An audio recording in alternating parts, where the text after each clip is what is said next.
Sounds ideal. So let's begin this conversation with looking back 4 years ago. The world stopped on a dime. We were coming to grips with this pandemic. How did you survive that time period and how did it change you?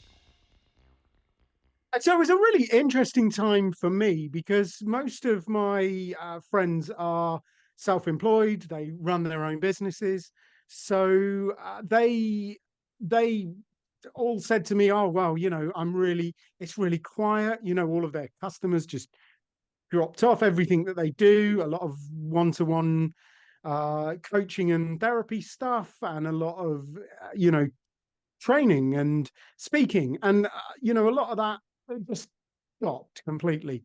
So they all got an absolute load of time. But for me, one of my biggest clients at the time was the National Health Service. So yeah, everything kind of exploded for me. I was enormously busy. I was doing some training for an organization, and they would typically train about 300 people a year, and I'd help them out with that. And during the sort of like the most crucial 6 months of COVID, we trained over 1,000 people. So it was insane. I was just run off my feet. So it was a very, very busy time for me. And I think in distinct contrast to everybody else whose lives seemed to get a lot quieter, Yeah. mine got a lot busier. So let's get to the heart and soul of what you do on a daily basis here in 2024. I'm going to put you in front of a bunch of third graders. It's career day. And one of the kids says, "Hey, what do you do for a living?" How do you answer that child? So I help people to stop drinking, really, to get a bit of a handle on their alcohol situation.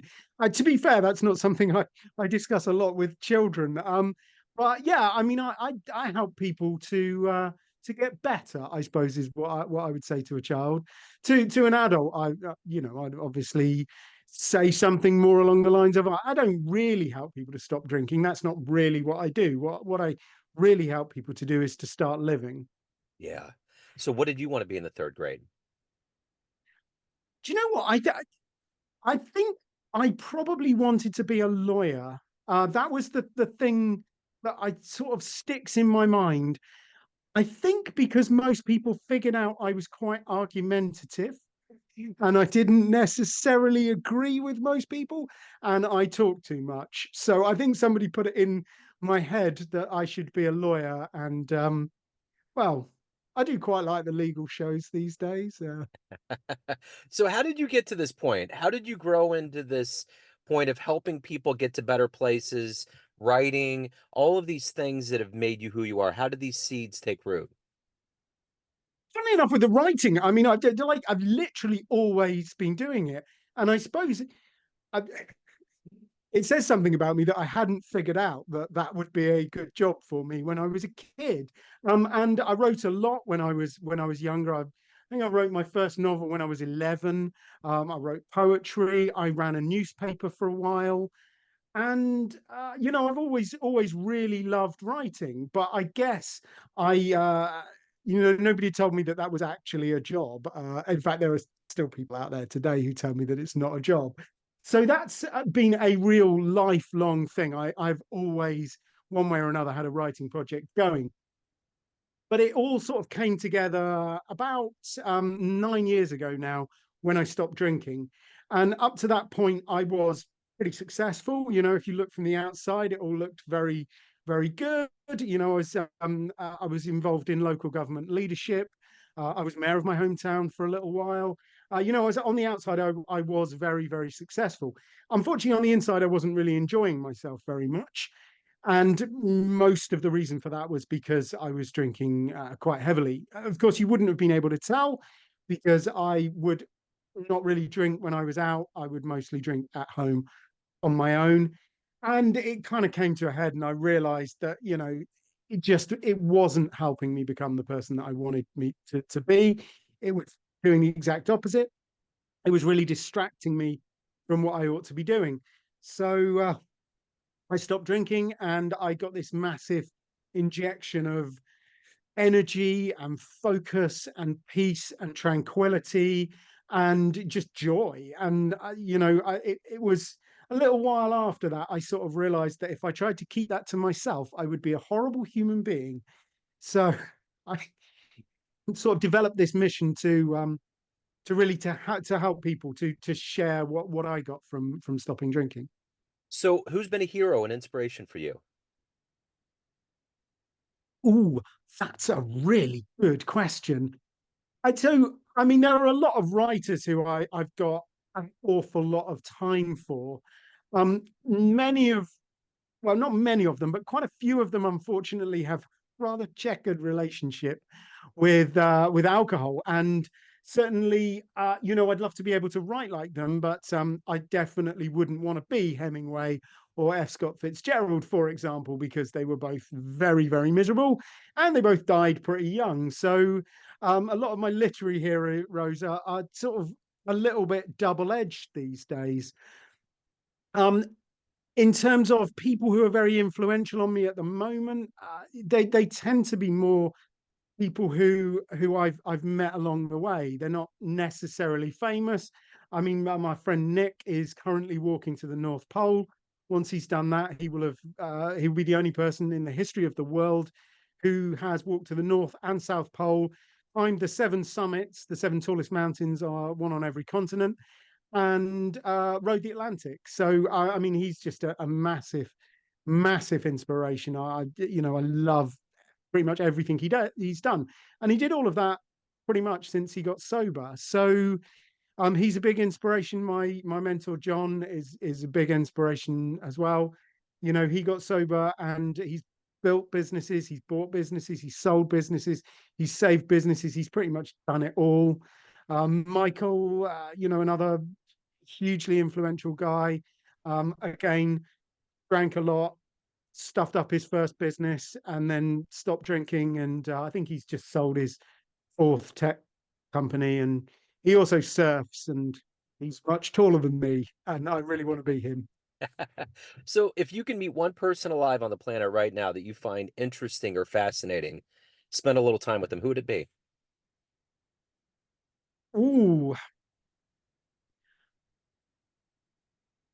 I think there are a lot of amazing people that I'd love to spend some time with. I think I'd love to talk to Tom Brady, and I know Tom Brady is a bit of a wedge issue in America. I mean, you either love him or you hate him, I think. But I would love to dig a little bit deeper into his kind of regime, because I think his sporting success is based on this incredibly solid foundation of physical health. And he doesn't drink. He takes very good care of himself. And he eats really well. I'd love to absorb a little bit of his kind of like his work ethic, his ability to learn from everybody. Novak Djokovic, another sports star who doesn't drink, incredibly successful, same sort of mentality. So I'd love to spend some time with somebody like that. Who wouldn't want to spend some time with pretty much any of your presidents? I mean, Obama, I think I'd learn an awful lot from. Yeah. Trump, it would be a laugh at the very least, wouldn't it? It would be interesting.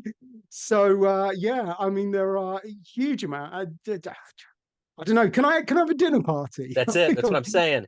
Have like a Last Supper kind of a thing spread going on. So, Exactly. what is your motivation every day? You're obviously high energy, very highly motivated. What gets you up to help people and to evolve as a human? I think most people underestimate the harm that alcohol does in the world, and I'll give you one statistic that I think puts it into context. So, in America, every year, about 80,000 people die as a direct result of opioid consumption. And, I don't want to do down the misery that opioids cause in America. I am no fan of the Sacklers or Purdue Pharma. That is a tragic, tragic situation. But the fact of the matter is, that alcohol kills about 178,000 Americans every year. It's actually more than twice the number of people that are killed by opioids. So I think we need to understand and appreciate that there is an opioid epidemic, but there is also an alcohol epidemic. It is ruining people's lives. It's sapping their health. It's literally killing them. But even if it's not killing them, it's ruining their potential. It's spoiling their relationships. It's making them miserable. It's responsible for so much of the trauma that exists within our society. It's responsible for so much of the crime that exists in our society. That that is such a massive and monumental problem, and I d- I don't think I'm going to sort it all out on my own, but I am damn sure going to try and chip away at it and try and do my little bit. So let me ask you this. Of all of the books that you've admired and been into, what was one of the seminal ones early on in your life that you loved? Ooh. So there's a guy called Gerard Diamond who's written a few really, really good books. The one that I think had most influence on me was Guns, Germs, and Steel. And in that he talks about the rise of agriculture, sort of about 13,000 years ago, and it put history into perspective for me. I think we get kind of suckered into thinking that history might have started with the Romans or the Greeks, or possibly there were some Egyptians before that, but there wasn't really a lot going on before that. Whereas actually human history is far older than that. And all of that time that we spent as hunter-gatherers, that is the majority of human history. And I think it really kind of helped me to see the broader spectrum of what was going on. It's also a very, very interesting analysis of why certain parts of the world are more successful than other parts of the world from a geographical kind of point of view, which, yeah, Guns, Germs, and Steel, read it, dude. It's amazing. Excellent. So of all of the things, you're giving out good advice. You're helping people getting to better places. What's the best advice you've ever gotten? The most recently, the best advice I've ever gotten was do the most important thing first. But there's a caveat to that. You got to figure out what the most important thing is. So what I always used to do was I always used to write first. I would make sure, excuse me, I'd make sure that when I got up, I take my daughter to school, I get everything sorted out, and then I'd sit down and I'd write. And that has really helped me to create some work that I'm really, really proud of. But unfortunately, the most important thing at the moment is actually lead generation for me. So in terms of how we're trying to build a business, writing, it helps, and putting content out there is important, but actually the lead generation is what sells the products. So now I do lead generation and then I write. So it's not simply doing the most important thing first. It's really digging deep and figuring out what the most important thing is and doing that first, not the thing that you enjoy doing most and pretending that's the most important thing. Yeah, yeah. What's been one of the best fan letters you've gotten from your book? So look, the most special thing that anybody ever says to me is, "I am still alive because of what you've done for me, Duncan." And honestly, I don't think you can ever top that. I just like, I mean, I love my wife and my daughter and everything, and many of the things that they've said to me are very, very special and important to me. But I genuinely, I don't think there is anything somebody can say to you that gets close to something like, I would genuinely be dead if you hadn't helped me, Duncan. I mean, that's that's special. And if you ever wonder why I'm like this, it's because I want to I want to help more people like that. And I know for some people, they're close and they don't have an awful lot of time. I mean, I think society needs to change, and I think society will change. And over the next 25 to 30 years, I think it's going to change an awful lot. But I've worked with some people who don't have 25 to 30 years. Some of them barely have 25 to 30 days. And being able to help people like that, that's enormously rewarding. I don't think there's much that can compare to that. So if you have a dream tonight, run into the 18-year-old version of you, and you could give that young version a piece of advice based on the life you've led, the wisdom you've gained, what advice would you impart on that young version? Do you know what? I think I probably have to start by saying I would have ignored it. Right? Like, I have actually thought a little bit about this. What would I say to myself? I mean, I would love to tell myself that I don't look, mate, you don't need the alcohol. You are enough. You are a complete human being. You can socialize.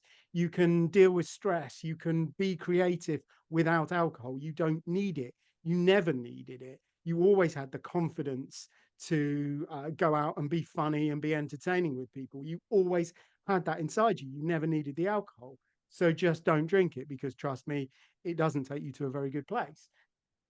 I'd love to be able to say that to myself, but I have this sneaky suspicious feeling that 18-year-old me would think current me is an idiot. That's the thing about it too. Would your young version listen to it? That's always the caveat. Um, you know? Yeah. So you've clearly overcome and evolved quite a bit in your life and gone through a lot. Of all of these things that you've done and accomplished, what are you the proudest of?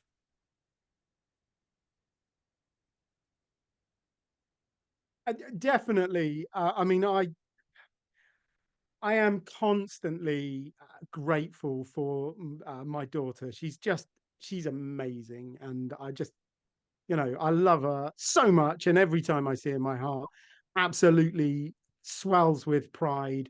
And that's probably more the personal kind of things. In terms of other achievements, I'm very proud of some of the stages that I've been on, some of the audiences that I've entertained, some of the people that I've met, and you know, not just that we've connected. It's more that some very successful people actually kind of respect me a bit, which is enormously gratifying. And I'm really proud of the books that I put out in the world, particularly my latest one, Real Men Quit. I think that really became everything that I wanted it to become. And I'm so proud of the work that we did as a team, because honestly, I did quite a bit, which is why my name's on the front, but I didn't do it on my own. I had a lot of help with development editors, line editors, project manager, designer, illustrator, all of those kind of people. It really was a team effort. So let's say we get off this call, a time machine pulls up in front of your house. You can go back in time and see one event in human history, or go see the future, say 20, 50 years from now. Where are you going to go? What do you want to see? Oh, I mean, I love history, and there are so many monumental moments that it would be nice to answer a few questions about. Did it really happen like that? But I think ultimately I probably would. I'd like to go forward in time. I'd like to see what the world is like. I'm reading a book at the moment called A Woman Out of Time, and it is about somebody who visits the future. And I don't particularly buy their kind of interpretation of what the future is going to look like. I'm not sure Aldous Huxley in The Brave New World had it right either. But it would answer a few questions, wouldn't it? Yeah, for It sure. would satisfy a few itches. So Yeah. I think I'd probably have to go forward in time. So, Duncan, everyone has a perception of you, family, friends, all of your readers, colleagues, clients, but you run the show. What's your perception of you? Who do you think you are?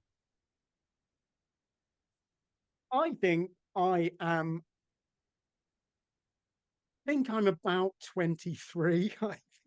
I don't think I've really grown up. And, there is something that gets talked about in the recovery communities quite a lot that says, we don't really develop whilst we're drinking. And I started drinking when I was, about 15. And I stopped about 9 years ago, which actually that makes me 24, doesn't it? Oh, oh. And sometimes I do feel like that, and I think that's a good thing, because I feel like there's so much promise, there's so much potential, there's so much time to achieve all of these things, and I've got so much energy to do it. I'd say, I genuinely sometimes think it's like I could punch holes in the sky with my mind. Whether that's right or not, I don't know. I guess we'll find out when we go forward to the future. Absolutely, we will. So, if anyone wants to pick up a copy of Real Men Quit, learn more about you, hire you, anything about your world, what do they do? So Real Men Quit's on Amazon, very easy to get hold of. And I try to tried to keep the price down. Everything's going up, but I'm trying to keep the cost of Real Men Quit down. So yeah, grab yourself a copy of that. If you happen to like sport or Star Wars or James Bond, and you want to sort of like rethink your drinking, then it's the book for you. If you don't like those things, but you happen to know a man who does, then it's the book for them. If you want to look at my earlier book, Get Over Indulgence, a gift to your listeners, they can grab a free copy of it at getover.uk. That's getover.uk. If you just put that into Google, it'll take you to a bit of my website. You can download the PDF or the Kindle version there. And if you can stand listening to me for 3 hours and 45 minutes, you can download the audiobook as well. And I'll apologize for the silly accents now. That's getover.uk. That will take you to a bit of my website, so you can find out more about what we do there. And I'm pretty busy on the socials. You can spell Bascaran Brown, and I'm dead easy to find, but most people can't even pronounce it. So yeah, just go to getover.uk and it will show you the way. Beautiful. Duncan, thank you so much, sir. Thank you for your time. Such an evolved story. Great energy. I appreciate it. Best of luck with everything. Thanks, man. And you keep up the good work too. Yes, sir. Take care.